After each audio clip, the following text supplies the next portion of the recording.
Welcome back to our channel ఇంటి రుచి. Healthy tasty simple recipe palak రైస్ని ఎలా చేసుకోవాలో చూసేద్దామండి. ముందుగా మిక్సీ గిన్నెని తీసుకొని ఇందులో 2 ఇంచుల వరకు అల్లాన్ని వేసుకుందాము. అలానే 7 రెబ్బల వరకు వెల్లుల్లిని వేసుకుందాము. స్పైసీనెస్ని తక్కువ తినే వాళ్ళైతే 2 లవంగాలను వేసుకోండి. మీడియంగా తినే వాళ్ళైతే 4 వేసుకోండి.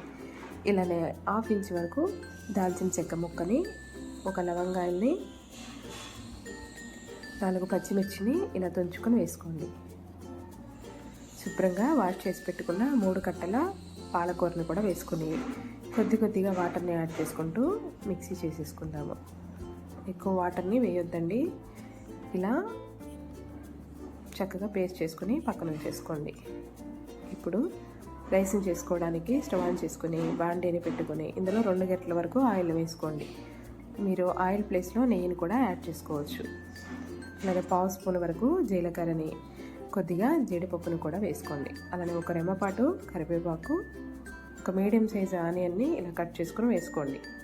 వీటిని చక్కగా బ్రౌన్ కలర్ వచ్చేంత వరకు వేయించుకోవాలి. 1 ఎండుమిర్చిని కూడా తుంచుకొని వేసుకోండి.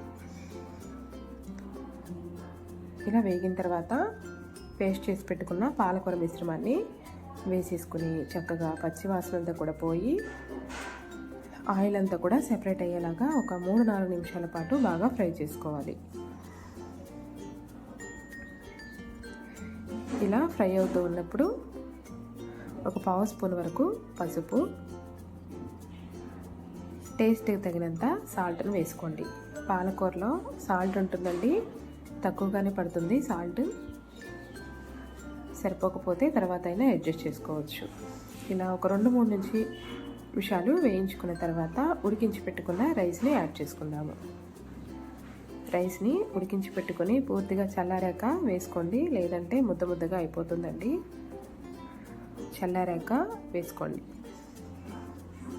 ఈ రైస్ని వేసుకొని చక్కగా అంతా కూడా బాగా మిక్స్ చేసుకోండి.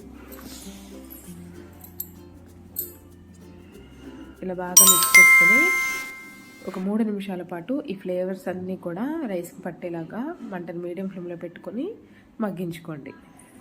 3 నిమిషాల తర్వాత సర్వ్ చేసుకోవడమే. పిల్లలకి లంచ్ బాక్స్లో ఈజీగా ఉంటుందండి. ఆఫీస్కి వెళ్ళే వాళ్ళు కూడా ఈజీగా తీసుకెళ్ళిపోవచ్చు.